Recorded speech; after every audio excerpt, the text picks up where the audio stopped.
Welcome back to another action-packed season of Mazda MX-5 Cup Racing in the Spec-5 World Tour. My name is Alex Andersen. I've been joined in the commentary booth by Randall McGrew with Adam Thompson in our virtual production truck. A bit of information about this very, very famous Road Atlanta racing circuit, which is located in Braselton, Georgia, and it's home to the famed Petit Le Mans, a 10-hour, 1,000-mile event that has annually drawn the biggest names and cars in sports car racing. That such an event should find a home deep in stock car racing's heartland is perhaps a surprise, but Road Atlanta has established a rich road racing heritage right from its earliest days, and this track is 100% one of the best you will find in the United States. And I know it looks pretty dark out right now. This race is going to go into the sunrise. So Randall, already first race of season 12, and we are on a completely different style of race already. That's right. They're going to have some issues maybe finding their marks early on in qualifying, but we should see the sun start to peek up over the horizon. You can see the sky actually getting a little pink already as this driver heads down the track. Scott Keane was very fast in practice, and hopefully we'll see him up on pole. We can see the sky's turning pink, and as the light comes up, the speed should go up too, and should have a really good start to the race. Most certainly is. Now we're going to go on board with Scott Keane. We'll see what he does on the second lap. He's got green for all three sectors leading up to this one and across the line. It looks like a 137.6 for him. No, it's a 136.6. That'll put him up in third as Joshua Soto still on pole by just over 0.2 of a second. Greg Mack up to 14th with his first lap. And while we're going through an onboard lap, you're just going to see how deep these cars have to drive downhill into these S's. Gets it right out to the curve. Full throttle here for Scott Keane now. Gets a nice line going into the second part of the S's. Full throttle here. Going to try and get the straightest line through. Then it's going to be hard on the brakes into this corner. It's very sideways, almost spins it around. Nice job keeping that car under control there. Might not get a lot of time gained out of that, though. Mike Dam, a newcomer to the series, currently on provisional pole. Joshua Soto goes ahead and takes it right back from him now. As you see, he's turning now onto the Andretti straight. This is the most important corner to get right. He gets a good run off the corner. He didn't maximize that time on throttle. We saw him get a little bit loosey-goosey there going through the S's. Missed the initial turn in a little bit. You heard him give a little bit of a confidence lift, and then there at turn 5 got a little bit too sideways. You can really abuse the oversteer in these cars to get through that corner, but that was just a little bit too far. That's going to slow him down. Maybe he'll improve this lap, but I definitely don't think that he'll be up on the front row even. But he should have another bite at the apple here, maybe even 2. They get 4 laps to qualify. Now as he comes under the bridge, down the hill, coming to the start-finish straight, you need to get this corner absolutely right because it sets up your next lap, and he's going to be good to go here. A little bit of a lift there as he got on the curb, but it shouldn't really affect him too much. Yeah, he improves on his lap by about 0.2 with a 136.4. Here's Otis Adams Jr. on provisional pole now. Took it away from Joshua Soto while we were on board with Scott Keane. The only driver at the moment in the 135s there with a 135.863 now is... I apologize. I did not know who that is. Another newcomer to the series, Ken Copeland. I'm hoping that's how you pronounce that. I apologize if it's not, but currently the only open class driver inside the top 10. So it appears every time we have storylines coming into a new season where maybe a driver like Josh Olson or maybe Andrew Kosick or John Casey would have a really nice shot. You always get an open class newcomer that comes in and just starts to wipe the floor, but it still is only qualifying now. So we have to see what Josh Olson can try and do here. I reckon that's going to be a little bit of a better lap. It will be. It'll put him up to 15th now as Joshua Soto is taking back provisional poles. We're looking at John Casey heading down the back straightaway, trying to improve his lap. And we have a much smaller open field this season. Normally it was about 50-50, but it seems to be about 60-40 now. So fewer open class drivers. We see Ken Copeland making a huge impact early. We're currently sitting in P12. Now the thing with the open class drivers is you'll see that sometimes they're just as fast as the pro drivers like Ken Copeland is. And sometimes it's, this might just be his track. He could be really strong here and maybe struggles in other places. And other open class drivers will be stronger at other tracks. But generally speaking, the pro drivers will be faster than the open class. Most certainly. And And I mean, another part of that, like you mentioned, is the just drivers tracks. There are a couple of drivers tracks on the schedule. It's a very interesting schedule. We have 13 different races, I believe, across 4 continents, and it's 9 countries as well. So Adam should have prepared a graphic for that. We'll see if we can get it up for you guys, but it's a very diverse schedule. We have several races in North America. There's one in Canada and in the USA, a couple in Europe as we go to Spain, Italy, and a bunch of other countries over there. Austria for the Red Bull Ring, Belgium for Spa, France for Le Mans, and the Nürburgring, as well as Monza, and then Japan for Suzuka and Tsukuba, as well as Australia for Phillip Island. So very diverse schedule and a bit of a longer one compared to what Spec-5 usually does after a bit of a break that they've had. And Camden Hibbett actually just took a provisional pole straight away from Mike Dam, who had actually gotten it over Joshua Soto. Now, here's Mike Dam heading through the S's right now. It looks like he's on a warm-up lap, not really pushing this car all that hard. And speaking of Camden Hibbett, one of the biggest things about him last season was that he was only, I want to say, if I remember correctly, 14 years old last season. However, there is a new youngest driver this season. It's the 16 car of Andrew Gilliland, who surpasses Camden Hibbett as the youngest driver in the series at only 11 years old. So great on him for being mature enough to climb up behind the wheel of one of these race cars and battle with the best in these Miatas. Well, I've raced against the likes of Elvis Rankin, and it's always very humbling when you get beat by a teenager. I'm very glad I'm not driving in this league now, because I don't know if my ego could take getting beat by an 11-year-old. But we'll see how he performs here over the length of a race. It's going to be very hard for him to keep his focus for that length of time, I would guess. But you never know. I mean, Camden Hibbett has been showing maturity and focus and poise well beyond his years, so we could be seeing the same thing out of Gilliland. Yeah, definitely is. Here we're looking at David Staub, currently sitting in 16th, a real-life Idemitsu Mazda MX-5 Cup driver, trying his best right now in unfamiliar conditions here at Road Atlanta. Currently sits 16th with a 1:36.7, and there's still a lot of drivers on this racetrack. And one driver that I want to talk about is last season's Open Class champion, Sean Hayes. And if he was still in the open class, he would have a lot of competition from Ken Copeland right now. However, he's in the open class and is going to be right in the midst of so many other fast pro class drivers for the first time. Randall, what do you think he's going to be able to do? Well, I think this is going to be a rebuilding season for him. He's just really going to have to learn from the faster drivers and learn how to keep that higher pace. He's had it before. I think he's just probably not going to have the same level of confidence going into these races, knowing that he's got that red number plate now. So I expect he'll have his notebook out and taking notes and trying to figure out how to be faster so he can work his way up to the front of the field. Yeah, definitely. And we're going to see if he can make his way back to the field. The very fast open driver is going to be in unfamiliar territory, not being in the lead of a class while still mid-pack. We'll see if he can handle himself back there. Zach Burt currently 2 green sectors as he heads down the back straightaway up to 110 there in 4th gear. Cars aren't very slow, and that leads us to another point that we can make about these cars. And if you're a longtime viewer of the Spec-5, or you just watch Mazda Miata racing in general, you're going to immediately notice that these drivers are going to be right on top of each other throughout all of this 45-minute race using that slipstream. And it's led us to some incredible finishes in the past, and there's no doubt we are going to get another one here tonight.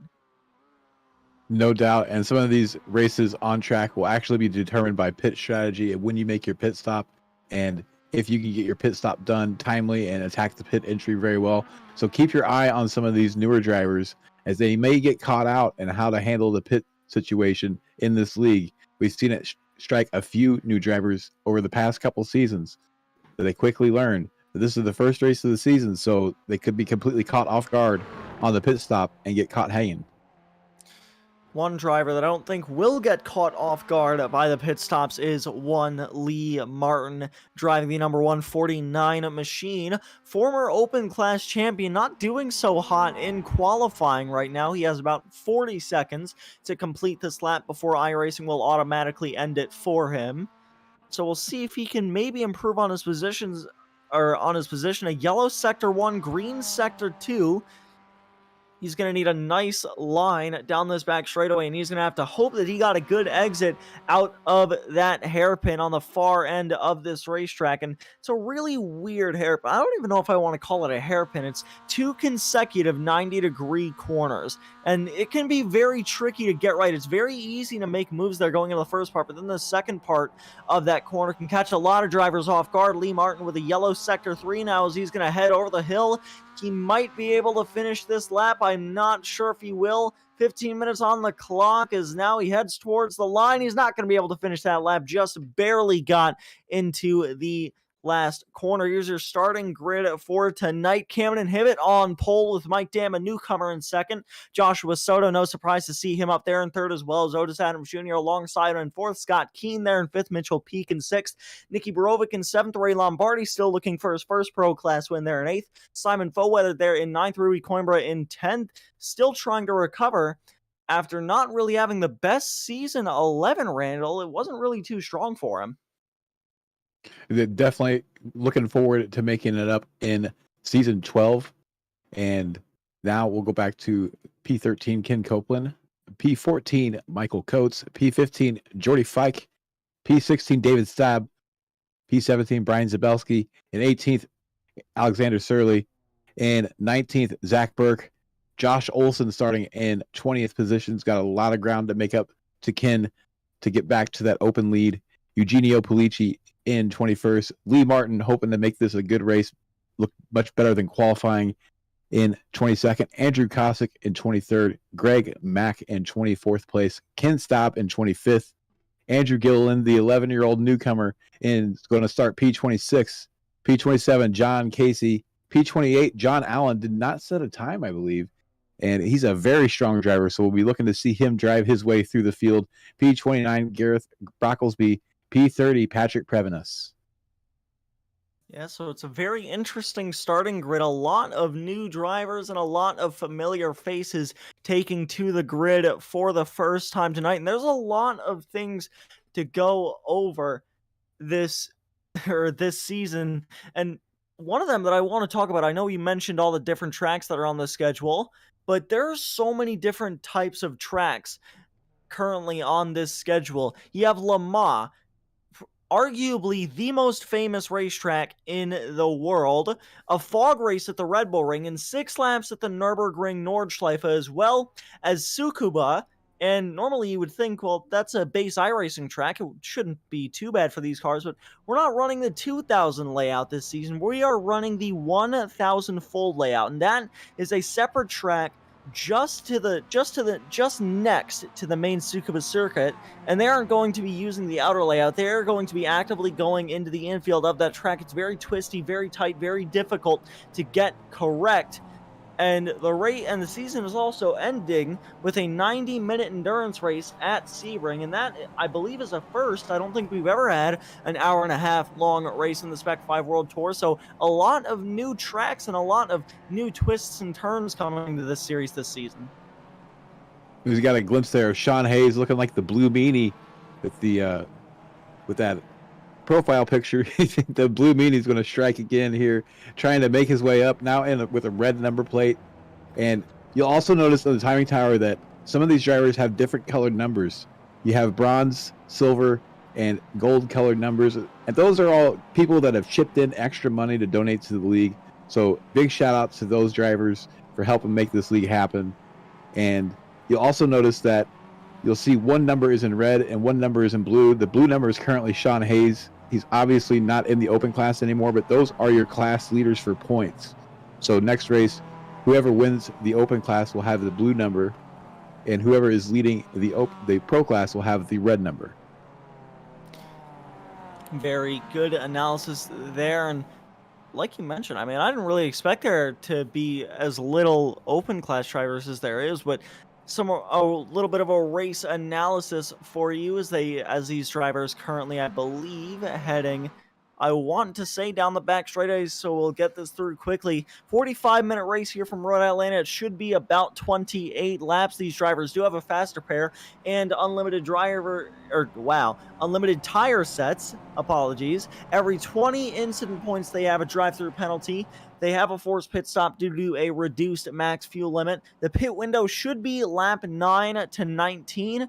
And for tires, 2 tires aren't going to cost them anything. These drivers will probably take left sides, and 4 tires will cost them 3 to 5 extra seconds. They're going to need to add about 2.5 gallons of fuel to the car. And the most important exit, probably turn 7. Best places to eat the curb. Very nice addition there. Turns 3, 10A, and 10B. And I completely missed the start. We are racing from Road Atlanta for the first time here in Season 12. It's a great start from Camden Hibbett on the inside, as it looks like Mike Dam is going to hold his own around the outside. He'll take second going into the first corner as the field fans out through turn number 1. A very clean start to this race. Almost 3 wide in the back going into turn number 2. The 36 car of David Staub going to have to back out of that one. Camden Hibbett still leads them through turns 2 and 3 as Mike Dam going to try and settle in and follow behind now. It's Mitchell Peak, last season's champion, currently riding along there in 5th place. The field already single file side by side back there. I think that's Michael Coates and Zach Burt going for it still through the S's. The field mostly single file now already as they head towards the hairpin of this racetrack. And I really don't know what to call that corner. It's kind of a hairpin, but also like not really. It's affectionately referred to as the ham bone. If you look at Road Atlanta, it looks kind of like a pork chop on the bone still. So we got a big slide there. I believe that was Michael Coates, possibly there in the 213 with a big slide coming out of turn number 7. It's going to affect his speed down the straightaway. Luckily, the slipstream will help him keep with these drivers. We saw a very frantic start going 3 wide into turn 1. They quickly got themselves single file for the S's for the most part. Now we're seeing a defensive move kind of squeezing over there on Dave Staub. Dave Staub looking on the inside line, backs out instead of going 3 wide into the chicane, letting everything sort out. It's still very early goings here. They got a lot of time to race. Yeah, as the field's still primarily single file. Here's a bit of a race as Josh Allen going for it with Eugenio Polici now, or John Allen, excuse me, as they head through the final corner to start lap number 2. And it looks like moves starting to be made throughout the field now as these drivers are trying to just make up all the spots they can. And I think Ken Copeland had a bit of a mishap on the opening lap as Eugenio Polici already off track as he heads towards turn number 2. He's kind of getting it sideways there. Great job on him to not hit anybody there, but that's going to send him to the back of the pack. Here's a replay of what happened to Ken Copeland and why he is not leading this race right now. This is on the opening lap, heading through the S's, and it looks like through the switchbacks, heading into the right-hander at the exit. No, the 21 car gets into him. I want to say that was Josh Olson, who is also in the open class, and I believe is currently leading this race now after that for the open class. And still, long freight train of Miatas down this back straightaway. Camden Hibbett still leads them. It looks like it got off the gas a little bit there as he got onto the curb at turn 5 and caught Josh Olson off guard. And we see a move coming for the lead on the inside to number 93. And Mike Dam is going to take that lead over from Camden Hibbett with a clean inside move. Camden doesn't fight him too hard for it. Thinks discretion is the better part of valor. They still have a long way to go. I expect we'll see a lot of flip-flopping for position up here at the front as everybody tries to not slow each other down, try to form a breakaway. We also saw on that last lap, Eugenio Polici and John Allen get together coming into turn 1. John Allen coming away the winner of that. Eugenio ran off into the grass a little bit, got it back under control, and is now 2.5 seconds off the back of the field. Yeah, and Joshua Soto takes over second into turn number 1 from Camden Hibbett as Mike Dam leading for the first time in his Spec-5 World Tour career. However, Joshua Soto He didn't really race all that much last season. He did a couple races here and there, but overall didn't show up to most of the races, and he's already putting on a strong showing here in the first race of season 12, riding the back bumper of the current leader now as they do the handbow, and I'm going to see if I can refer to it as that from now on. Is it looks like Soto got a bit of a better corner exit, but Mitchell Peak now going for a move around Otis Adams Jr. as they're side by side for the lead as well. Mitchell Peak gets his nose in front of Otis Adams Jr. and now up towards the front, Mike Dam side by side with Joshua Soto, who is going to get clear with help from Camden Hibbett now down into 10A and 10B. Down the hill is a very scary corner, hard onto the brakes into a quick chicane, and it can really cost your race if you don't really take that corner correctly.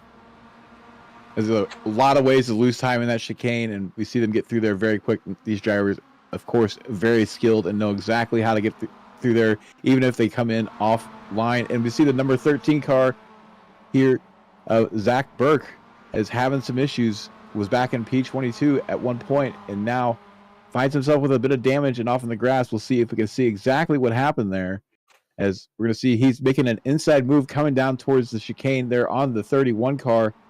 Comes in, gets to the grass, and then tries to close the door there on the 31, and it's not quite clear yet. Gets spun around, and we see him now taking the pit entry. Yeah, Ronnie Coates, one of the strongest drivers last season, currently riding along in 13th there, involved in that. Can't really say that Ronnie did anything wrong there. It just looked like a misjudge from Zach Burke into 10B, but onto the brakes now to head down the back straightaway. Joshua Soto still leads Mike Dam, leads Camden Hibbett. Is the field just all riding along right now, and this is primarily what you're going to see in a lot of these races. They're actually side by side behind. This is Rui Coimbra and Nicky Borovic going for it down the back straightaway, but this is what you're mainly going to see at the start of the races.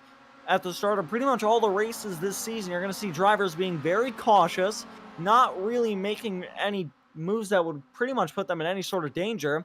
As soon as the pit stops happen, that's when the race is going to really start to pick up. Drivers are going to get more desperate for moves. They're going to start to want to get themselves up in the front of the field. But right now, it's just going to be a freight train as the drivers just want to maintain their cars. And you'll see they'll be very well behaved up front and try to get as much of a breakaway going as possible. Right now, we have a 12-car breakaway for the lead. We see 12th and 13th back there fighting for position. Ronnie Coates made the move on Michael Coates coming into the chicane. They're going to really need to work together to catch back up to that lead pack. We're on board now with Andrew Cossack. He gets a little bit of help from behind by that number 16 car of Andrew Gilliland, who misjudges his brake marks just a little bit and collects Cossack. Yeah, and it looks like they were able to get away without too much damage, but that will put Ken Copeland back in the open class lead with Andrew Gilliland, the 11-year-old new youngest driver in the series, hot on his heels back there in the number 16 car. And really a strong showing early on from this driver. Probably has a lot of potential. I reckon if he can just get the pit stop right, stay in line with Ken Copeland, he might have a shot at the open class win. But still, everybody just maintaining their lines. Rui Coimbra currently with the fastest lap of the 135.555. One of the only drivers to actually break into the 135 so far this race. And Camden Hibbett actually just made a move for the lead heading into 10A and 10B, if I am not mistaken, as it looks like he is now top of the charts on the timing tower. Still looking at the 16 car heading down the back straightaway, just trying to ride in line behind the open class leader. So we got a nice battle here for the lead coming down the start-finish straightaway. We see there the 32 of Camden Hibbett has the preferred lane on the inside, should easily clear off here, and he does. They're going to head single file up towards turn 2 and then 3, and the S's. We'll see them likely stay in single file through there, and then the battle will be back on as they go through turns 6 and 7 and onto that back straight. Yeah, and now there's still just everybody just hanging on. I mean, I know we keep talking about it, but that's just what this race is going to be. It's just drivers hanging on for the first opening minutes. Here's another incident with Josh Olson. I'm not sure what happened to him this time. Hard on the brakes into the 10A and 10B chicane. flicks it into the corner, looks like counter steers, and then the car just loops around on him as he tries to head into the second part of that corner. Looks like nobody behind him. He's able to get away scot-free without any damage, but currently a ways behind the next car in front of him of Andrew Kosick. Now, as the field's starting to inch a little bit closer together down this back straightaway towards the 10A and 10B chicane, Joshua Soto going to peek to the outside. Soto sticking his nose out there and is going to have quite the run and probably even get this move most of the way completed before they get to the braking zone. Definitely has the edge going into the chicane, easily makes that pass finished. Leaves room on the inside there for 10B even, just in case. And now the race is going to be on as they come down the hill. P3 there is going to come around the outside of Hibbett to try to get that spot. I don't know if it's going to work. He's definitely going to have the slipstream down this short straight. But Hibbett is going to have that inside line again for turn 1. Mitchell Peak with a nice run around the outside. Last season's champion definitely knows what he's doing behind the wheel of one of these race cars. And currently he's got a nice run on Camden Hibbett heading towards turns 2 and 3. Looks like, almost got that move done on the brakes. Camden Hibbett fires back around the outside now. Side by side through the S is not something you really want to do at this track. It could get a little sketchy, but Camden Hibbett going to let Mitchell have the spot for now as the race to get back up in front of Joshua Soto is going to resume. So we have just past the 10-minute mark for the first time in this season. And Mitchell Peak, we know how fast this driver is. He won last season's championship by a pretty big margin. But speaking of points, that has also gotten a pretty big shakeup this season. The new point system rewards top finishers more. Bonus points are less influential due to the higher bonus points. So the race winner will always leave with the most points now. They receive 100 points by default, with second receiving only 94 points and third only receiving 88 points, and then it's separated by 3 all the way back down to 50th place. So it's kind of almost sort of like Formula 1 points, but everybody still gets points in the race. So now more than ever in this season, winning and finishing higher up in the standings is going to mean a lot more than, say, leading a lap or leading the most laps. And we might see some more aggressive racing towards the end of the race because of that. And it's definitely good that wins mean something. You want your drivers out there competing for wins and not just sitting in second place for points and letting a race slip away from them when there could have been a really good fight for the win. So I think it's a good change, and I think it'll lead to some more exciting racing, especially at the front of the field. Most certainly.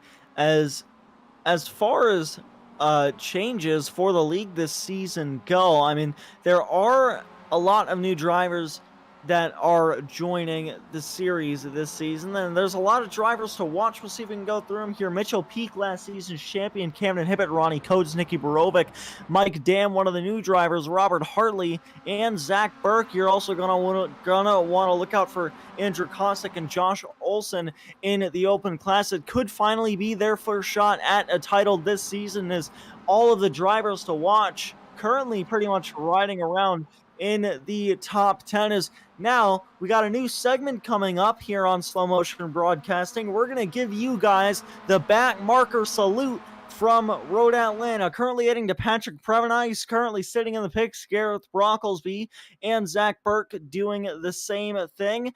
Josh Olson up in 27th. Unfortunate incidents have led him to just be riding around back here 6 seconds away from any other open class competition. Andrew Kosick a little bit further up the road from him, just vibing in 26th place after some opening lap incidents for himself, 18 seconds away from any other open class competition. Then it's the top 3 in the open class, basically under a blanket between John Casey, Andrew Gilliland, and Ken Copeland, as Eugenio Polici leads this group of 3 open drivers.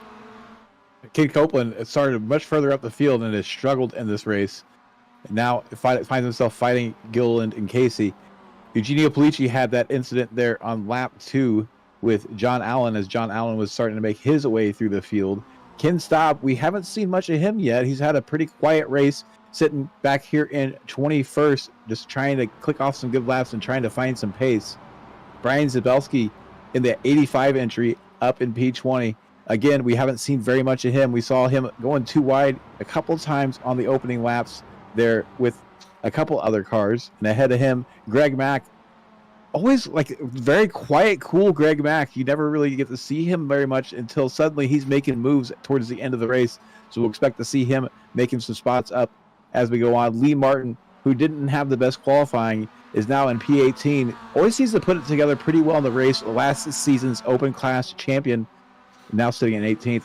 Dave Staub, as you mentioned before, Alex, a real-life MX5 Cup driver, is sitting in 17th. He's another one of those drivers that seems to get better and better as the race goes on. And ahead of him is the number 09 of Jordy Fike, who is currently sitting in 16th. And I don't think we've even said his name the entire night until now. But Jordy there, having a decent race, maybe trying to make up some positions. Yeah, and it's not usually characteristic of Jordy Fike to be back there, but Alexander Searle is behind the leader of this second pack, John Allen, right in front of him, driving the 101 car, new driver in the series. Tail end car in the lead pack, Ray Lombardi, open class champion driver, still looking for his first pro class win, currently riding along with the main pack in 13th. In front of him, Michael Coates, who has pretty much just like Greg Mack, been another quiet driver this race. Ronnie Coates was involved with an incident earlier with, I want to say, Zach Burke. I could be wrong. It might have been Josh Olson, but Ronnie Coates currently just riding around here in 11th. Sean Hayes, last season's pro class or open class champion, holding his own right now in P10. First race in the pro class. I would say he's not doing that bad. Nicky Borovic right in front of him, driving the number 75. Simicube Miata, and he's doing a really nice job hanging back on Rui Coimbra, a champion of this series. Hasn't shown pace in recent races, but he's looking to improve today. Scott Keenan right in front of him, another very fast driver in this series. We didn't get to see much of him last season, but he's back in full force early on this season. Otis Adams Jr. still looking for that first career pro class Spec-5 World Tour win, and honestly, I'd say this season is the season he's got it. He's shown a lot of pace early on this race, and he's continuing to. Simon Foweather in the top 5. I don't think we've mentioned him very often as the pit window is open, and Mike Dam, who was just up next, currently entering the pits, but it's been a solid race for him in his first start so far. Mitchell Peak in third, last season's champion, no surprise with him being up there. Joshua Soto in second, no surprise as well. And Camden Hibbett, last season's winner at the Indianapolis Road Course, a very strong top 5 and whole top 10 as Mike Dam into the pits. And Randall, well, what do you say? It's time for our first wrong pit call of the season as Mike Dam into the pits for the first time. You think he's making the right move? I think he beat me to the punch. This is a very early pit stop, coming in as early as possible to get fuel. It doesn't look like he took tires either, so just fueling the car, and now he's going to be out by himself without a slipstream. I don't think that's the right call, but Mike Dam is a very fast driver, very cagey. I've raced with him a few times. He's really hard to race against, so he may know something nobody else does. But right now, he's going to be sitting out there on an island all by himself. Yeah, as we're looking at Mitchell Peak, who is currently just watching the battle for the lead now. Is Camden Hibbett going to go for it around the outside through this little bend? He'll have the inside into the start of the chicane at the end of this straightaway. He's got his nose out front of Joshua Soto as they head towards this corner. He's clear of Joshua Soto as they head into this corner. Camden Hibbett takes the lead. A little bit of a blink from him there. And real quick, we're going to shout out Mitchell Peak's dad, a very important driver, or very important person in the series, Randall. Yeah, Harvey Peak, big shout out to him as we see your son now driving into the pit lanes. He's not by himself. He's got the number 236 car with him of Simon Foweather, so at least they'll have a tandem to work the slipstream with. But yeah, we're getting lap 12 now. This is still pretty early. I think lap 14 or 15 is when we'll see majority of the field come in. They can stretch it as long as lap 19, I believe. Maybe even 20 if you're in the big train and saving some fuel. If you're one of those drivers at the end of that lead train, you might wait a little bit later, try to make up some track position with the slipstream, and then come into pits. But I think it's going to be lap 14 or 15 when we're going to see most of these guys come in. Yeah, and as we're looking, and instantly Adam provides a decent suggestion for figuring out the pit strategy tonight from Road Atlanta. It's a very safe bet to follow this number 31 car of Ronnie Coates. If any viewers can recall, last season, Ronnie Coates was unstoppable, the king of pit road, and he's returning in full force so far from Road Atlanta. We'll see what he does, and I reckon when he pits, a lot of other drivers are going to pit too. Ronnie Coates always seems to have the pit stop lined up just perfectly. We'll see if he can keep that streak going in the first race of the season and get that number 31 car up into a fighting chance for the win. But currently riding around in 8th place, but this 31 car always seems to know what it's doing in the pits. Absolutely right. He's a master of pit strategy, and he was able to get in front of Michael Coates there and bring them back up to the contact with the lead pack. So he's going to stand to gain a lot of time here the longer he stays out. People pit in front of him and leave those gaps, and suddenly that slipstream lets you close that gap when normally there's a car there. So him staying out, I think he's going to get a pretty good pit stop. He's going to get a pretty good pit rotation out of this and come out a few spots ahead of where he went in originally. Yes, a few front-running cars into the pits that time by Camden Hibbett, Joshua Soto, and Nicky Borovic all into the pit lane. Now is Scott Keane just set the fastest lap last time by with a 1:35.425. Blows the original fastest lap out of the water by over a tenth. John Allen currently riding around in 8th, driving this number 101 Rick Matek Mazda Miata, and doing a pretty decent job in a very stacked field for his first showing tonight, as they're side by side for third. Sean Hayes and Rui Coimbra going for it. John Allen did not set a time in qualifying. I wonder if they did not inform him of the Josh Soto rule. We see Rui Coimbra on the inside coming in to the chicane on Sean Hayes, going to have the preferred line, but he's a little bit behind. He backs out. Let Sean Hayes have it.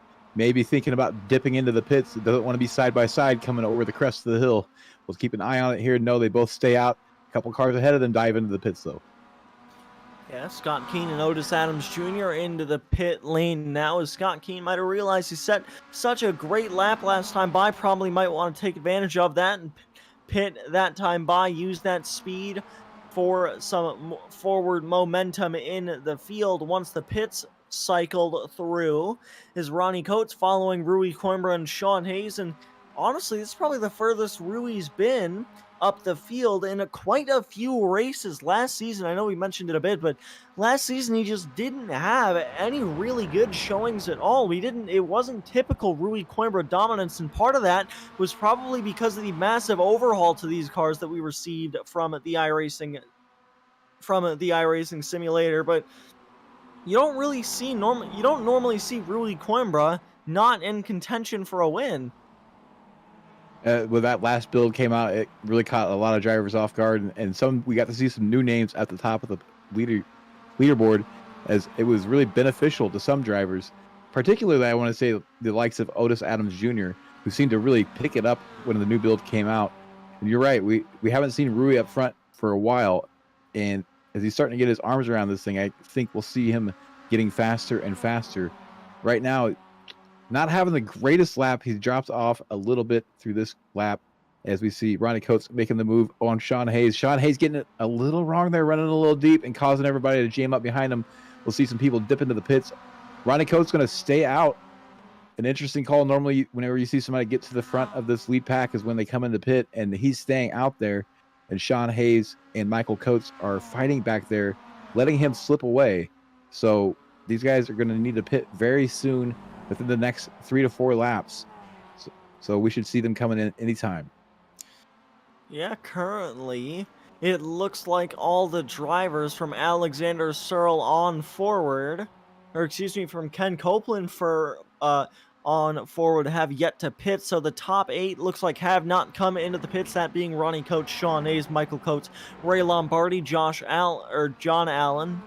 I need to get better with the Joshes and the Johns, man. I get confused. This is John Allen, apologies, driving a 101 car. Lee Martin in 6th, Eugenio Apalici 7th, and Ken Copeland 8th.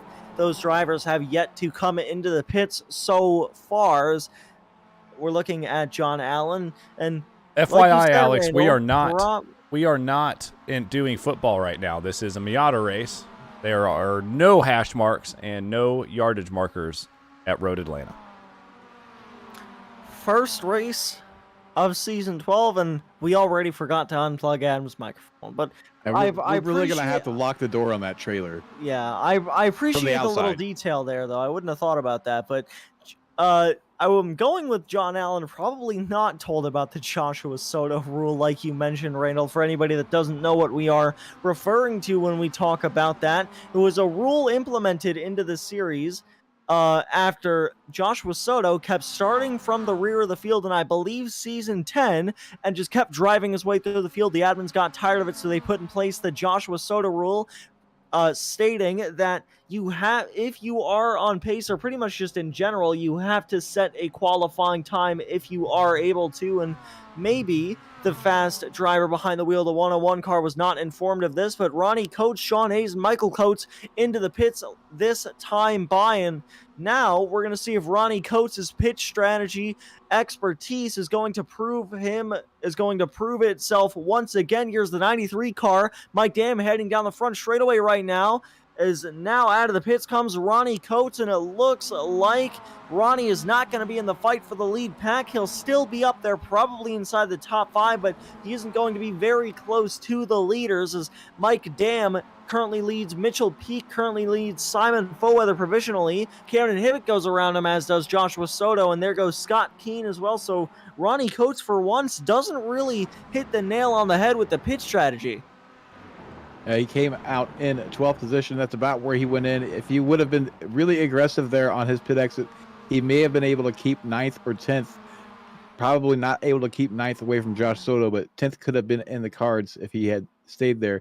Actually, there's still some drivers ahead of them that haven't pit, so he's effectively going to be up possibly 4 or 5 spots. So not actually totally wrong call for Ronnie Coates. I think maybe he went one lap too long, as we see Ray Lombardi going to stretch it out again. He really likes to stretch these fuel runs out as long as possible to try to lead some laps, and he'll be all on his own for at least this lap, maybe for another lap, possibly 2 laps.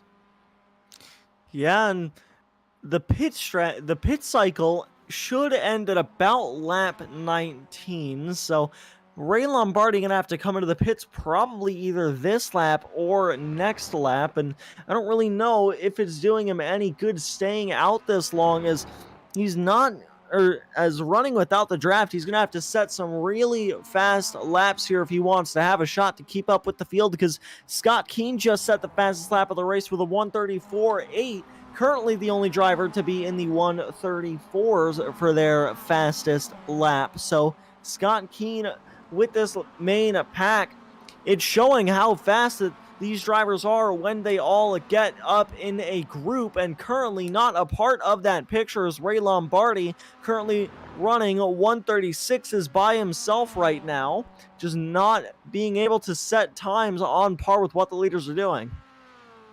And the effective lead pack right now is looking pretty fractured. There's some pretty big gaps in there. It could tighten up. They're all within slipstream range of each other, but it's going to be easier and easier for a breakaway to form. If somebody gets just one corner wrong, they can find themselves outside of the slipstream range of the car in front of them and falling under attack to the car behind them, and then you'll have the breakaway. You see, Eugenio Pulici could possibly inherit the lead this lap if he doesn't come into the pits, and if Ray Lombardi does come in, and it looks like Ray is going to stay out for another lap. Eugenio and Lee Martin both going to jump into the pits here. Ray Lombardi going to stretch this out as long as possible. I don't think it's going to work out for him, but he's definitely getting to lead some laps. Yeah, it definitely is. Ray Lombardi going to get a bonus point for leading a lap. Like we mentioned with the points earlier, it's not going to matter as much, but he's still going to get that bonus point, and who knows, 1 point still could make all the difference. We just don't know. There are a lot of unknowns heading into this season. Joshua Soto takes the fastest lap away, another driver to get in the 1:34s with a 1:34.721.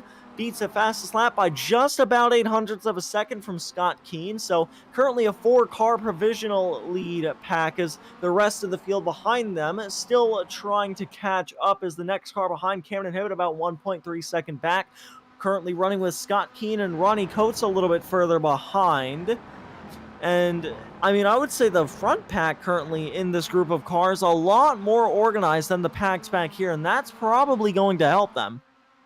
It's definitely going to help them. Camden Hibbett is really hoping and praying that the 4 cars in front of him start fighting soon so that he can get back into that slipstream range. He's maybe getting a little bit of a sniff of draft at this distance, but not very much, just enough to maybe keep them from pulling away further.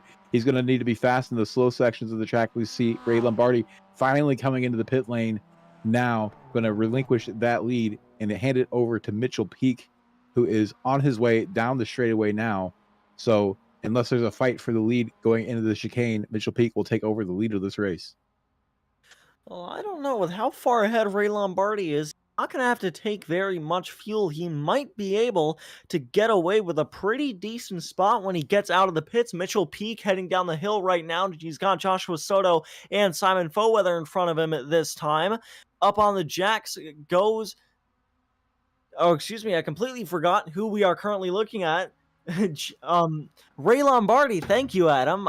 My mind completely drew a blank there, but yeah, Ray Lombardi not going to be able to keep up with this lead pack as he heads out of the pits, as some cars have started to catch up to this lead pack. It's now a group of 6 at the moment that are currently within a second of one another. Ronnie Coates putting that tally up to 7 now, as Joshua Soto leads Simon Foweather, Mitchell Peak in 3rd, Mike Dam in 4th, Camden Hibbett in 5th, Scott Keane in 6th, Ronnie Coates in 7th, Otis Adams Jr. in 8th, Rui Coimbra in 9th, and Nicky Borovic in 10th, with Ray Lombardi still right with him. So Ray Lombardi, honestly, is not too far back. Nobody goes around. He's into the tires.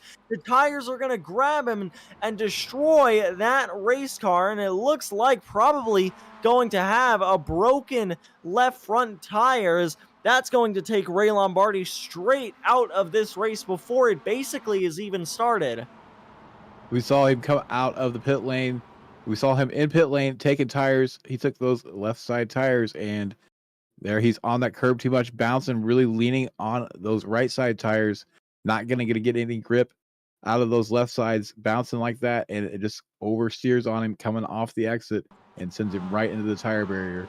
Bit by cold tires. You want to stay off of those curbs like that whenever you have cold tires, and Ray just gets it wrong this time. An unfortunate end to his race.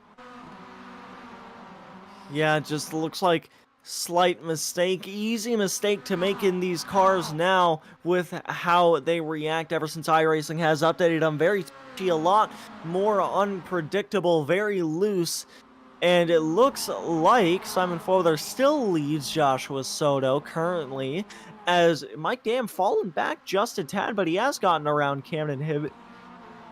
And Camden Hibbett has gotten around Mitchell Peak as well, so Mitchell Peak fallen back to 5th from the lead a couple of laps ago, as the field currently runs single file, and with about 13 minutes left in the race, this is where it's going to start to pick up. Drivers are going to get a lot more aggressive. They're going to start trying to make a lot more desperate and quite absurd moves, trying to just put themselves further up in the field, as they know that the race is creeping towards its end. We see the lead car, that gold number 236, gold level donor, Simon Foweather. Big shout out to him for helping get the lead going. They had a 4-car breakaway. Camden Hibbett was waiting for them to start fighting, and the always aggressive Simon Foweather delivered almost immediately on that very same lap, gets the move done going into turn 10 on Mitchell Peak. And now Mitchell Peak has fallen down to 5th, but here comes Josh Soto, also known as a pretty aggressive driver, very clean, but super aggressive, gets that move done. Simon doesn't fight him too hard, and it will take over the lead of this race. And you're right, we're getting to that last 10 minutes. We're going to see very, very frantic action throughout the field. Yeah, and also, with how easy Soto was able to make that pass, that's another thing. The leaders aren't going to be racing as hard side by side, say, right now, compared to when they're maybe 2 laps or on the final lap, because really, I mean, they don't really have a reason to, because the best spot you're going to want to be is in 2nd on the white flag to be able to make that move. He could be in 3rd, get a twofer going into the chicane on the white flag. There's just so many different angles you could look at this race from, as Mike Dam going to move himself up to 2nd around Simon Foweather, as the rest of the field has pretty much put themselves under a blanket for the lead. So it's essentially an 11-car pack, each driver with their own shot to win this race, ranging from Joshua Soto to John Allen. So anybody and I mean anybody in this pack could come out with the win in this race. There's just these cars, just the races, they're so unpredictable. You could see somebody like John Allen climb through this field in a matter of laps to get himself right up to the back bumper of Joshua Soto on the white flag. There's just so many different angles this race can be taken from right now. We see Nicky Barovic moving out of the way. I think John Allen was thinking about a bump draft coming down the straightaway here. Nicky Barovic moved over and gave him the spot. Now he's going to have a big run into turn 10. He's going to be able to close up this gap to Coimbra quite easily over the next coming lap, having that little extra room to brake later and close that gap up, and then maybe make another move for another position on the straightaway. Also, we might see somebody get a little bit too aggressive and have an incident that could really change the landscape of this lead pack. Yeah, as it looks like they're fanning out down the front straightaway. Mitchell Peak trying to get to the inside of Simon Foweather as the 22 car of Otis Adams Jr. getting to the inside of Scott Keane. Ronnie Coates going to follow him into turns 2 and 3 now.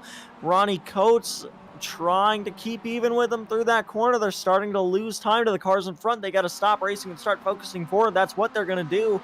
There's as Scott Keane, wow, as Scott Keane gets clear of Ronnie Coates now, and they're going to turn their sights back towards Otis Adams Jr.'s. Speaking of which, it's a 3-car breakaway almost, as Joshua Soto, Mike Dam, and Camden Hibbett have pulled away from Simon Foweather just a tad. Simon should still have a decent bit of draft down this back straightaway, so definitely not out of this, but still, that's a surprisingly big gap that seemed to stretch out from basically nowhere. All it takes is one mistake to open up a gap like that. Luckily, Slipstream should help him get it back as long as Mitchell helps him out just a little bit and doesn't fight him too hard. But everybody's looking at the clock now. We're under 10 minutes to go. You don't have much time to make up spots, so you're going to start seeing some moves, especially from further back in this pack. The likes of John Allen, he's going to be very desperate to make some moves here to get as many positions here at the end of the race as he can. And it sounds like we got one more of our brand new segment, the back marker salute. Ray, it was a tough break. Cold tires got you. The curb just reaches out and grabs you sometimes. We've all been there, but sir, we salute you. I'm saluting right now in my chair right now. Hats up for Ray Lombardi, still in this race, running 8 seconds back from any competition there in 24th. Unfortunate end to his race, but props to him for still sticking with it and running this race. Meanwhile, up front, there's a race to be won for one of these drivers. Some of the drivers redlining it as they head through the S's now down the short chute towards, I'm not actually sure what corner number that is, so discontinue that thought, as Soto has a pretty decent gap to Mike Dam right now. Mike launches it into that corner and makes it stick, but currently Joshua Soto commanding the field right now. Joshua Soto, no stranger to the front here, and I don't think that he's the type of the driver that would give up the lead to sit in second place to try to make a last lap move. He would much rather defend that lead because anything could happen, and being in the lead is probably the safest place to be at this point in the race. So I don't expect him to give it up easily, but if a move comes, I don't expect him to fight very hard either. It looks like right now they're going to be content to run here line astern until they get closer to the end of this race. Yes, a couple of cars starting to close back in now. Mitchell Peak leading Otis Adams Jr. back towards this top 3 is to the inside. Camden Hibbett tried to look around. Mike Dam couldn't bear any fruit from that attempt. Now, as the sun starting to rise into the air as they head through turn number 1 now. And Camden Hibbett, I mean, he won a few races last season. He's got a pretty strong showing right here. What do you think is the best spot to be in at the end of the race, Randall? Because honestly, if I were any driver in the field, I'd want to be Camden Hibbett right now. Camden is definitely in a good position, but going from third to first on the last lap is much harder than going from second to first, because one of your best avenues of attack will be taken up. So you want to get up there into second place at least. And I think first position is a pretty good spot to be in. You can make that defensive move early, and they're not going to be able to totally complete the pass on the straightaway. You'll have the preferred line going into the chicane, and as long as you nail that first corner apex, you should have a pretty good run through the rest of the chicane, even if you have to take the outside line to keep that momentum up and have the run down to the start-finish line. Yes, now side by side for the lead. Mike Dam trying to get something done here. He gets his nose out in front by the time they start heading down a hill towards 10A and 10B now. Soto still right with him, though, as they head onto the brakes. Soto going to have the advantage through this first corner. Mike Dam gets it back through the second part of that corner. Soto with a nice run on the outside. Mitchell Peak makes it 2 by 2. Now 3 wide to the inside. Mitchell Peak trying to take second away from fourth to second in 2 corners. Now Mitchell Peak going to put himself back in contention for this. Didn't get the run down the straightaway he would have wanted, but still going to get around Camden Hibbett. That was a great move from Mitchell Peak and a really, really well put together pass. We saw right there a dress rehearsal for the end of the race. Josh Soto took that defensive line and he won the race to the start-finish line. So we could see that happen again here a couple more times. But I expect that's almost exactly what we're going to see on the white flag lap. Mitchell Peak making the best of a situation, trying to get opportunistic. Got one spot there, tried to go for another, got a little bit greedy, got pinched onto the inside for the final corner and really killed his run down the straightaway. But again, on the white flag, they don't have that run. So if he takes that inside line on the white flag, he can just hammer down, maybe push the car out a little bit wide, but get there before the other drivers to get to that checkered flag. And then who cares about the run down the straightaway? Yeah, but still with the slipstream, that run down this long back straightaway is going to be super important. Soto locking down the inside now. Mike Dam not able to go anywhere really to get to the inside, but he could go to the left side now and put him on the inside for the first part of the chicane, but he's going to ride in line with Joshua Soto as this 5-car pack starting to just really shape up and starting to get super racy with only 4 minutes left in this race at the line. I would assume maybe 2 laps to go, probably 3, as John Allen leading Ronnie Coates a little bit further back from this group. Nicky Borovic is up there as well. John Allen, quickly mentioning, is the biggest mover in the field. Probably wasn't told about the Joshua Soto rule. However, he has made up the most spots throughout the field with a total of 22 positions gained. That should be a move up from 28th up to 6th. And that doesn't matter if you knew about a rule or not. That is just extremely impressive. And don't let that gap fool you. When these leaders start fighting, John Allen will be on them with a quickness. And there is no car I would fear to see in my rearview mirror in an MX-5 more than the likes of John Allen. So if these drivers start fighting before the white flag, he's got a really good shot to come in and try to steal this race. Yeah, but still, it's looking like it's going to be one of 5 cars, and it could be, I don't want to make early bets with still 2 laps left in the race, but honestly, I'm putting my money down on Joshua Soto. He's been absolutely on a roll with the defense. He's been leading for pretty much the past 3 laps, which is a very big time, or I don't really know how to say that, but a very long time spent in the lead for a Spec-5 World Tour race. So we'll see if Mike Dam can make the move, but honestly, I'm putting my money on Joshua Soto. Joshua Soto definitely knows how to win races. As we see, Mike Dam is going to show his nose coming down the front straightaway, maybe set up a move here into turn 1. He's going to have the inside line. He brakes a little bit later, drives it in pretty deep. They're going to come side by side up the hill on the run to turn 2. It's going to give Soto the inside line again, and he's able to get back in front. Josh Soto, proven to be very, very difficult to pass, knows exactly how to defend, where to defend, which lines to take, and I'm with you, man. I think he's going to win this race. Yeah, textbook defending there into turns 2 and 3. It's exactly what I was talking about. His defense right now is on point. Mike Dam had such a good run with a massive push from Mitchell Peak behind him. It's still Joshua Soto with the run off the outside heading towards 2 and 3 was just able to clear before they even got to turn 2 and maintain that lead position. So I think if Mike Dam were to make his move anywhere, it would have to be down this back straightaway with a lot of help from Mitchell Peak, but down the back straightaway for the second to last time, because I believe they'll be taking the white flag when they get back to the line. So last chance, or maybe the last chance for some of these drivers to make a move. Mike Dam, no doubt, taking advantage of it. Is Mitchell Peak going to give him a shove down the back straightaway? Josh Soto gave up the inside line very early there, which is a little bit of a surprise. Maybe he is thinking to get it back at next lap, but he gives up 2 spots as Mitchell Peak takes over second. Is not going to be sitting in the catbird seat for this long slipstream down the back straightaway on the white flag lap.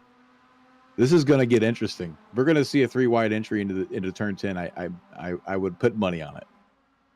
And it looks like we might have given Joshua Soto a bit of a premature commentator's curse. Mitchell Peak gonna block him in a turn lap. He's trying to go for the lead. Couldn't get all the way there. Still side by side with Mitchell Peak. Here comes Camden Hibbett now. 3 wide almost into turn number 2. Soto gonna have to relent back to third. Mitchell Peak now the next driver in line to try and step back into the doorway of the lead. And then with that gap forming between first and second, they're going to have a massive run coming down the straightaway. You're going to see them fan out. We could see a 3 wide entry here. Watch out. This is going to be hairy. I honestly think that we might see a 3 wide entry too, but Mitchell Peak is going to need some help from behind if he wants to get around the blocking that Mike Dam is going to no doubt try. Down this back straightaway, Mitchell Peak going to need the best exit he can get here. Down the back straightaway for the final time. This is where the race starts. 45 minutes, and it's all led to this final run down the back straightaway. Mitchell Peak versus Mike Dam. Joshua Soto and Camden Hibbett still in it. Right up to the back bumper. Now goes Mitchell Peak to the outside. Soto still not close enough to really do anything. Now Soto tries to go 3 wide. Here they come down into turn 10. Randall, you were wide. 3 wide into turn 10. Onto the brakes. Soto around the outside. Mitchell Peak still trying to get there. Peak is still clear through the final 2 corners. Soto, one last chance for the final 2 corners, but it's gonna be Mitchell Peak, last season's champion, with the win from Road Atlanta. Soto second, Hibbett third, Dam fourth, Otis Adams Jr. in fifth. As the field starts to come across the line, what a finish already from Road Atlanta. Mitchell Peak leading that pack into turn 10, 3 wide. Had to have flashbacks from last season when that happened, or sorry, 2 seasons ago when that happened. He was in the middle that time, and it did not go well for him. This time he comes home with the trophy. We see drivers trickling across the line to finish their races. Maybe the 15 car, is he out of fuel? Maybe struggling with fuel, very slow. Kid Copeland going to make it to the start-finish line. It sounds like under his own power. And wow, yeah, wild finish there. Props to Ken Copeland as well. His first start in the Spec-5 World Tour, and he's already on a 1-for-1 PO. Andrew Gilliland, the youngest driver I've probably ever seen on the service, finishes a fantastic P2. Great job for him to stay committed to this. John Casey in 21st, going to be the next car across the line. Andrew Cossack going to be 4th in the open class, 22nd overall now across the line. Ray Lombardi with our final back marker salute. Congrats to you for finishing the race. He comes across the line in 23rd. That was one of the best finishes I've seen in this series. I mean, definitely not the best, but and when I say the best, I mean like there have been 3 wide finishes down to the line, call back to Sebring and Monza a few seasons ago, but that is definitely up there with one of the best finishes I myself have witnessed. Mitchell Peak on top after Joshua Soto, Camden Hibbett, and Mike Dam all under a blanket going into 10A and 10B. Otis Adams Jr. there in 5th, John Allen in 6th, Ronnie Coates in 7th, Nicky Borovic in 8th, Simon Foweather in 9th, Scott Keane in 10th, Ruby Coimbra in 11th, Sean Hayes in 12th, Greg Mack in 13th, Brian Zabelski in 14th, Kenneth Staub in 15th, Jordy Fike in 16th, Ken Copeland in 17th. First start of his Spec-5 World Tour career, and he ends it off with a win. Great job for him there. David Staub in 18th, Lee Martin in 19th, Andrew Gilliland, the new youngest driver in the series, finishes 2nd in the open class. Great job from that young driver. John Casey in 21st, Andy Cossack in 22nd, Ray Lombardi in 23rd. And now drivers that didn't finish the race, Michael Coates ended up 24th, Eugenio Polici 25th, Josh Olson 26th, Alexander Searle 27th, Zach Burke 28th, and Gareth Brocklesby and Patrick Prevodos did not start the race there in 29th and 30th, but we've got some people waiting on us in the interview waiting rooms, I would bet. And Randall, who are you on standby with for the first interview of Season 12? I have your open class winner, Ken Copeland. Kenneth, your first race in the Spec-5 World Tour, you bring home the open class win, finishing 17th place overall. You had an outstanding qualifying. Tell us about your race. Went fairly well. Turn, I think 5 kind of caught me off guard in lap 1, if I'm not mistaken. Somebody kind of tattooed me in the ass. I don't know if that was my fault or theirs. But started over in the back, just focused on pace. That was really the goal of the whole race. Try to race clean.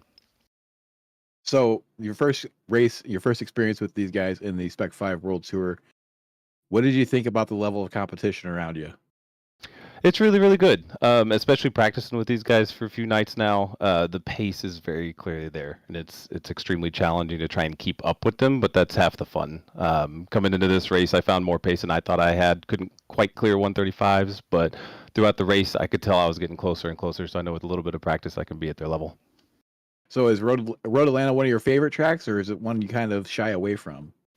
So that's actually what's interesting. So I've only been on iRacing for a couple weeks now. I've done some racing randomly. So this is actually my first foray into Road Atlanta. Well, Wow. that's even more impressive. This is normally a track that will bite newcomers pretty hard, and you made a pretty good run out of it. So congratulations on finishing your first race here. And not only did you finish coming home with that open class win, is there anybody you'd like to shout out or thank before we let you go?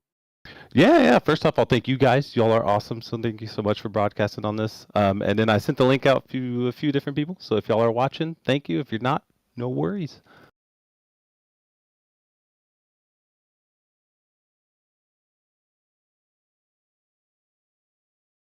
Nice. All right, that was your open class winner, Kenneth Copeland. And Alex, I believe you've got Josh Soto on board. Yeah, I do. And Josh, you finished P2, I believe, tonight. And it was an absolutely outstanding race from you. You put up a great effort into the final corner, but ultimately, Mitchell Peak, last season's champion, got the best of it. What was your take? Oh yeah, it was a great race, the whole entire race. Yeah, coming down into the last couple of turns, it was getting really dicey. It went through your ride, uh, through your ride into the little chicane area, and then I decided to move to the right because I knew I would have a pretty good run. But Mitchell ended up positioning his car in just the right spot. So, congrats to Mitchell.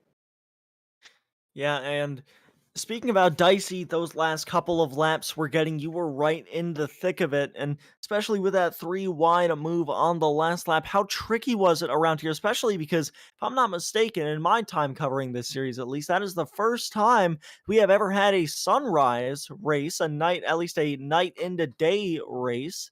You don't see one of those every day. How much different, or was it really different at all behind the wheel of that race car? Oh yeah, it was definitely different, especially in practice, just with cold tires and things like that. But the race was a little bit better, and especially towards the end of the race. That's when we really started finding some good pace. I guess the track was getting to better temps. So yeah, we started to hit some fast laps, and then it was just a different experience from a lot of the races. Most certainly, that is definitely what it looked like from up here. And honestly, I wasn't really expecting that. I thought when I loaded into the practice session, I thought it was going to be a night race, and I was really confused for a second. But interesting to see some new things coming into the Spec-5 World Tour. But before we let you go, anybody you want to give a shout out to? Oh yeah, I want to shout out first of all Slow Motion Broadcasting for you guys for uh, donating and helping the league continue to be able to race and broadcasting. I want to thank the donators as well, and I want to thank everybody that is involved in this series. All right. Well, my friend, congrats on the second place finish, and hopefully we'll see you on the top step of the podium next week from, I believe, Spa-Francorchamps. Oh yeah, that's gonna be that's gonna be a good That's race. gonna be a great race, definitely. All right, well, have a good night. Congrats on the second place. Yeah, thank you. And that was Joshua Soto, your second place finisher in the pro class and overall. And Randall McGrew, I believe you are on standby with our race winner, Mitchell Peak. That's right. I have Harvey Peak's son, Mitchell Peak, your race winner. Now, Mitchell, the last time we saw you going 3 wide into the chicane, it didn't work out too well for you. Did you have any flashbacks to that moment when you were doing it this time? Oh, there were definitely flashbacks, but I knew last lap at that point it was, we got to just go for it, and whatever happens at this point, it was such great racing to that point. Just had to trust the guys around me. I might have squeezed off Josh into 10B a little bit. I don't know. I want to watch that replay again. There might have just been enough room, but it was close. Just what a great finish tonight. Awesome, awesome race. Well, they say whenever the white flag comes out, there's no more alliances, there's no more friendship, and the gloves go out the window. And you definitely got it done. Is there anybody you'd like to shout out or thank for this win? Well, first and foremost, shout out to Slow Motion Broadcasting. Without your help with the sponsorship, I don't know if we'd be on YouTube today. So, great gratitude from everyone here in the league. Also, big shout out to the league admins for doing all the work behind the scenes to make sure that this season was going to run as we had all hoped. And big thanks to Team Esport Racer for always striving to get faster and faster. And last but not least, one special shout out. It's really nice to have you tune in for one there, Dad. So thanks for watching, and this one was definitely for you. So, first race of the season, and you're up here on the top step of the podium. How many times are we going to see you in the interview room on the top step again this season, do you think? Well, I hope more than one, but with the talent that's in this league, I mean, the strength of field for these races is absolutely just bonkers. So to be P1 in any of these races is a great achievement. So for today, I think I'll just focus on enjoying the win and, take the early season lead, see if I can copy last year's championship. But, one race at a time, and we'll just have to see how the season plays out. Hope to talk to you guys a bunch, though. Mitchell, Adam Thompson here. Before we let you go, man, I just want to say, I don't know who did your paint for your car, but that is a very, very nice looking Miata, my friend. It is. Thank you. Big shout out then to Mr. Greg Mack. He's part of Team Esport Racer, and he's known as the expert paint pro. This was a very last minute thing too. Yesterday, I asked for just a little bit of a change to the paint, and man, did he ever deliver the vision that I had in mind. I couldn't have even come up with something so good if I had a pen and paper to even jot down notes. So big thanks to Mr. Greg Mack. Oh, congratulations again on your win. That was your overall winner, Mitchell Peak. And we heard a couple of the drivers mention it, so I'm going to bring it up now. This season of the Spec-5 World Tour is being sponsored by none other than us, Slow Motion Broadcasting. We came to fruition by 2 iRacing league owners, one of which is in our production booth, Adam Thompson, who found themselves wanting to provide professional quality broadcasts at a price that is approachable to any and all league owners, big or small. Slow Motion Broadcasting will work with your league to ensure all of your league's broadcasting needs are satisfied. Check us out over at www.slowmotionbroadcasting.com.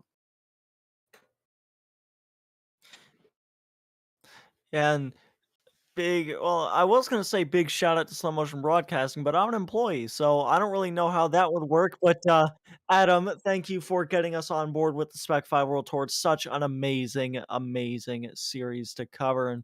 And for your upcoming streams this Sunday, the next stream we have is going to be the 4th XSLR race of the season at the 2008 Phoenix Road Course. 42 laps there with the Radical SR8s.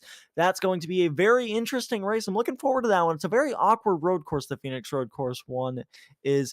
So it's going to be a very interesting race. And then the next one after that, I believe, if I can see, should be us next week in the booth once more for Circuit de Spa-Francorchamps. Thursday, January 19th, running these Miata MX-5 Cup cars once again. And Spa always puts on a show. Going to be a great race from there. You're not going to want to miss that. But just, Randall, what an absolutely fantastic race. Yeah, what a way to start a season and really setting the bar high. I expect that they're going to keep right there on that level of excitement every race. There's a lot of talent in this field, so we should have a very exciting season. Most certainly we will, but unless any of us in here, unless Adam wants to just bust out of that virtual production truck, try and interrupt us, looks like he's relented to, or he's chosen to not. So looks like that's going to do it for us. My name is Alex Andersen. I've been joined in the commentary booth by Randall, McGrew, and Adam Thompson in our virtual production truck. And for season 12 of the Spec-5 World Tour from Road Atlanta, have a good night.